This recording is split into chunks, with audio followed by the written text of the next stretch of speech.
Assalamu alaikum. I said Asad Ahmed. I want to share a process of OS installation through PXC or network installation, network boot.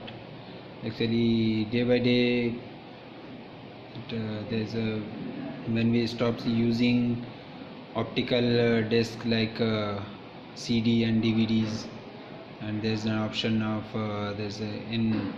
in many offices there is no option of USB drives also. Then the only option left for installation of PC is PXC installation, and we face many time a lot of problems during installation or how to install OS through PXC or network.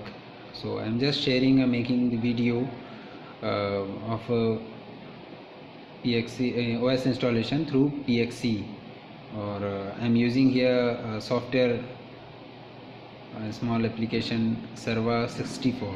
It's Serva 64. It's easily available on Google. You can start from here.